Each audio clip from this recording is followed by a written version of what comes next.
नमस्कार. स्वामी समर्थ अनुभूती या चॅनलमध्ये आपलं मनापासून स्वागत आहे. श्री स्वामी समर्थ. स्वामी भक्त हो. आज एका आजोबांचा अनुभव आहे हा. त्यांचं वय जवळजवळ 74 वर्ष आहे. त्या 74 वर्षामध्ये सुद्धा प्रत्येक महिन्याला त्यांची अक्कलकोटला वारी असते, म्हणजे असतेच. प्रत्येक महिन्याला ते अक्कलकोटला जातात आणि हे सगळं स्वामी करून घेतात त्यांच्याकडून. तुम्ही विचार करा, आज आपण तरुण आहोत तरी आपलं प्रत्येक महिन्याला जाणं तर होतच नाही, पण वर्षातून एकदा तरी जाणं होतं का हे विचार करा. पण हे जे आजोबा आहेत ते एवढं वय असताना सुद्धा कसे काय जात असतील?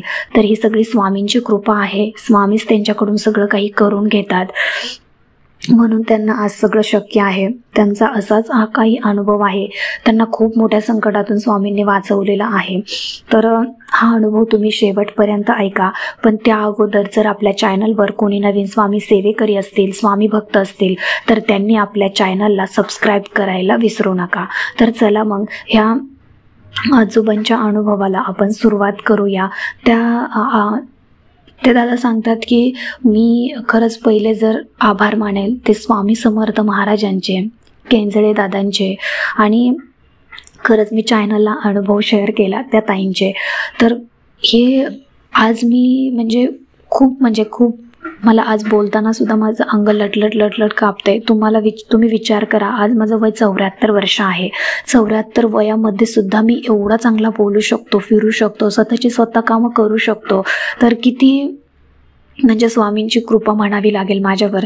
आजपर्यंत म्हणजे मी तरुण वयामध्ये पण मी स्वामींची सेवा केलेली आहे ना. आज पण उतार वय आहे माझं, तरी सुद्धा स्वामी माझ्याकडून ते करून घेतात. एक दिवस माझ्यासोबत असा प्रसंग झाला की मी शंकर महाराजांच्या मठाकडे चाललेलो होतो. शंकर महाराजांच्या मठाकडे जाताना मला मध्येच मी चक्कर येऊन बेशुद्ध पडलो.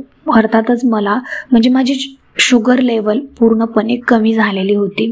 म्हणजे मला शुगरचा त्रास होता, पण तो कधी पण असा म्हणजे मध्येच त्रास होईल असं मला वाटत नव्हतं, कारण तो लेवलमध्ये होता, मेंटेन होता.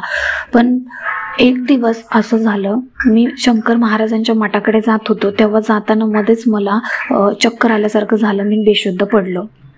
इतकं भयंकर की मला मी जिथे पडलो तिथल्या आसपासच्या लोकांनी मला हॉस्पिटलमध्ये नेलं. ते शुगर चेक केली आणि त्याच्यानंतर सांगितलं की शुगर नॉर्मल आहे. म्हणजे त्यांनी ट्रीटमेंट वगैरे केल्या, सगळं काही झालं आणि 2 दिवसामध्ये डिस्चार्ज दिला. आणि मी त्याच्यानंतर मग चांगला झाल्यावरती शंकर महाराजांच्या मठामध्ये गेलो. तुम्ही विचार करा, जेव्हा त्या दिवशी सुद्धा बेशुद्ध पडलो. आज शुगर लेवल जरी कमी झाली तरी काही सुधरत नाही. पूर्णपणे बेशुद्ध पडून आपली शुद्ध पूर्ण हरपून जाते. आपल्याला काहीच समजत नाही की नेमकं आपल्यासोबत काय होतंय, असं का झालेलं आहे म्हणून. म्हणजे तुम्ही विचार करा की ही सगळी स्वामींची कृपा आहे. आणि मी जेव्हा पडलो तेव्हा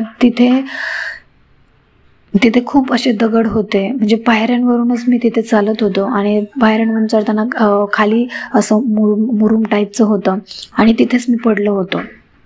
तुम्ही विचार करा, मागून गाड्या येत होत्या, सगळा असा रोड भरलेला होता, पण त्या क्षणाला मला काहीही झालं नाही. फक्त थोडंसं डोक्याला खरचटलं. पण त्या जागेवर जर माझं कुठं एखादं हाड मोडलं असतं किंवा काही आणखीन दुसरं काही इजा झाली असती तर आता 74 वय म्हणजे तुम्ही विचार करा की पिकलेलं पान जसं असतं किंवा जे हाडं असतात ते पूर्णपणे ठिसूळ झालेली असतात. त्याच्यामध्ये थोडं जरी खरचटलं, थोडं जरी मार लागला तरी पण आपल्या हाडाला किती मोठा प्रॉब्लेम होतो किंवा काहीतरी मोडू शकतं. पण त्या क्षणी मला काहीही झालं नाही. फक्त थोडंसं खरचटलं आणि मी त्याच्यावरच पूर्णपणे सावरलो. म्हणजे माझा मेन अनुभव म्हणजे तर हा आहे की स्वामींनी मला खूप मोठ्या दुःखातून किंवा खूप मोठ्या अडचणीतून बाहेर काढलं. म्हणजे की तुम्ही विचार करा, आज जर एखादं हाड मोडलं असतं तर ते भरून येताच त्याचे जे जॉईंट्स असतात हाडांचे ते भरून येताच खूप काही दिवस जातात. म्हणजे अक्षरशः आयुष्य कडीला लागतं आणि त्यातच माणूस पूर्णपणे खचून जातो आणि मरण पावतो. तसं माझ्या बाबतीमध्ये म्हणजे 60च्या नंतरच, 50 ते 60च्या नंतरच माणसाचं शरीर साथ द्यायला लागत नाही, म्हणजे साथ देत नाही. कारण आजच्या काळामध्ये तर 60-70, 60च्या पुढे तर खूप झाले. 60च्या पुढं कोणीच जास्त असं शरीर साथ देणार नाही इतकं ठिसूळ बनलेलं राहतं. कारण आज आपण सगळं हायब्रिड खातोय, पण हे जे आजोबा आहेत ते खरंच म्हणतात ना, त्यांचं शरीर हे सगळं स्वामींमुळे शक्य झालेलं आहे. स्वामी त्यांच्या सोबत होते आणि आजपर्यंत जी काही स्वामींची सेवा केली ती फळाला आली. आपण म्हणतो ना की आपण स्वामींची सेवा केलेली वायाला जाते, पण नाही.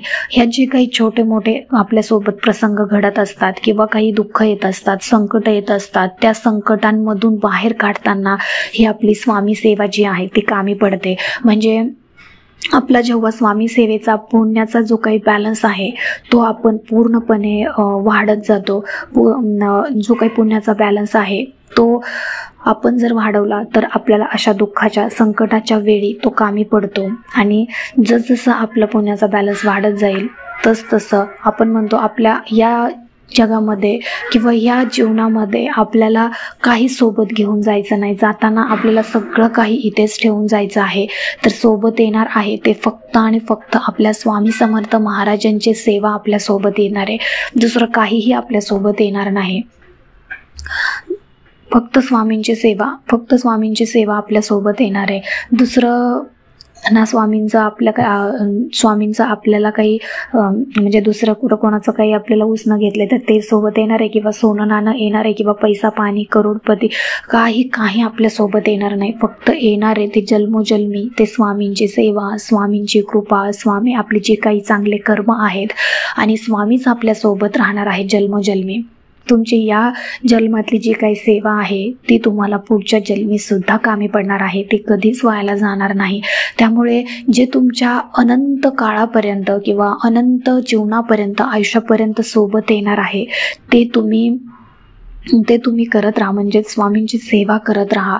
आता ह्या आजोबांनी 74 वयामध्ये सुद्धा त्यांच्याकडून स्वामी अक्कलकोटची वारी करून घेतात. प्रत्येक महिन्याला ते अक्कलकोटला जातात. हे कसं शक्य आहे? जसं जमेल तसं. ते सांगतात की रविवार शनिवार म्हणजे त्या दिवशी जास्त गर्दी राहते, मग पण असा कुठलाही एक वार धरून मी मध्येच जाऊन येतो. पण ती जाण्याची जी काही शक्ती आहे, ती काही ताकद आहे, जी काही आता बुद्धी आहे, एवढा लांब प्रवास करणं आहे, बसण्याची ताकद आहे, ती स्वामींनीच त्यांना दिलेली आहे. आणि स्वामीच त्यांच्याकडून करून घेतात की बाबा तू माझ्या दर्शनाला ये. आपली मनातून इच्छा दाखवली ना की मला जायचंय, मग ते जाण्याचा मार्ग जो आहे किंवा जाण्याची ताकद आहे, जाण्याची शक्ती आहे ना, ती सगळी स्वामी करून घेतात आपल्याकडून. त्यामुळे तुम्ही फक्त तुमची इच्छाशक्ती असेल ना तर मार्ग बरोबर सापडत जातो आणि स्वामी त्या इच्छाशक्तीला काहीतरी म्हणजे मार्ग देतच राहतात. एवढं ते नक्कीच आहे. काही ना काहीतरी त्यातून स्वामी साथ देतच राहतात. तर ते दादा सांगतात, आजोबा सांगतात की माझ्या आयुष्यामध्ये आजपर्यंतच्या या प्रवासात खरंच मी जेवढी काही धार्मिकतेची भक्ती करत आलो, सेवा करत आलो, त्याच्यामध्ये खूप काही स्वामींनी दिलं मला. खूप काही संकटं आली, त्या संकटातून बाहेर काढलं, साथ दिली. आणि आज पण मी एवढं वय झाले तरी सुद्धा स्वामी मला साथ देतातच. म्हणजे बघा, तुम्ही विचार करा, स्वामी भक्त हो, इतक्या मोठ्या वयामध्ये सुद्धा स्वामी आपल्याकडून सेवा करून घेतात. म्हणजे तुम्ही विचार करा की आपण एक माध्यम आहोत, आपण स्वामी सेवा करणारे कोणीच नाही आहोत. तुमची जरी इच्छा असेल ना की मला सेवा करायची, पण करून घेणारे जर स्वामींच्या मनातून नसेल की या भक्ताकडून सेवा करून घ्यायचीच नाही, तर त्याच्या हातून सेवा घडणारच नाही. कारण कोणत्या ना कोणत्या तरी कारणावरून त्याची सेवा ती टळत जाणार किंवा काही ना काहीतरी विघ्न येणार, अडचणी येणार आणि त्याची सेवेमध्ये भंग पडणार. पण जेव्हा स्वामींना वाटतं की नाही, ह्या भक्ताकडून सेवा करून घ्यायची, तर त्याच्यामध्ये भले कितीही संकट येऊ द्या, किती अडचणी येऊ द्या, त्याची सेवा पूर्णपणे संपन्न होणार, सेवा ती पूर्ण होणार. कारण ती स्वामींची इच्छा आहे. आता अक्कलकोटला जरी तुमची जायची इच्छा असली तरी सुद्धा बोलवणारे स्वामीच आहेत. तिथपर्यंत आपल्याला सुखरूप पोहोचवणारे स्वामीच आहेत. जेव्हा स्वामी बोलवतात तेव्हा कितीही संकट येऊ द्या किंवा काही अडचणी येऊ द्या, त्यातून मार्ग निघत आपण स्वामींपर्यंत पोहोचणारच. तर खरंच ह्या आजोबांचा अनुभव ऐकून खरं डोळ्यात पाणी येतं. असेच बरेचसे स्वामी भक्त असतील किंवा असे वयोवृद्ध स्वामी भक्त असतील, स्वामी सेवेकरी असतील, तर त्यांच्या बाबतीतही असंच होत असेल की आता जी काही सेवा करायची ती निस्वार्थी आहे आणि स्वामीच करून घेतात. जे काही आहे ते आपल्या म्हणजे मुलाबाळांसाठी म्हणा किंवा आपल्या कुटुंबासाठी म्हणा किंवा आता शेवटी काय राहिलेलं असतं, जे काही आहे ते सगळं काही स्वामींच्या चरणी आणि परमेश्वराच्या चरणीच अर्पण करून आपण सेवा करत असतो, चांगले कार्य करत असतो, चांगले कर्म घडवत असतो. तर ह्या आजोबांच्या अनुभवातून खरंच एकच शिका की तुम्ही तरुणपणीही स्वामींची सेवा करा, परमेश्वराच्या सानिध्यात राहा आणि म्हातारपणीही तुम्ही स्वामींना विसरू नका. जन्मोजन्मी फक्त आणि फक्त स्वामींची सेवा येणार आहे, स्वामींचे म्हणजे तुमचे कर्म येणार आहेत, चांगली कर्म येणार आहेत. स्वामींचे चरण कधी सोडू नका. जन्मोजन्मी तुम्हाला स्वामींची सेवा करण्याचं भाग्य लाभू द्या असं स्वामींपुढे प्रार्थना करा. नक्कीच स्वामी तुम्हाला जन्मोजन्मी साथ दिल्याशिवाय राहणार नाहीत आणि तुम्हाला जो काही मोक्षाचा मार्ग आहे तो सुद्धा व्यवस्थित आणि पूर्णपणे चांगला होणार आहे. तर ह्या आजोबांचा अनुभव तुम्हाला कसा वाटला मला कमेंट करून नक्की सांगा. आवडला असेल तर आपल्या चॅनलला लाईक, शेअर आणि सबस्क्राईब करायला विसरू नका. तर भेटूया अशाच एका नवीन अनुभवासोबत. तोपर्यंत सर्वांना श्री स्वामी समर्थ. धन्यवाद.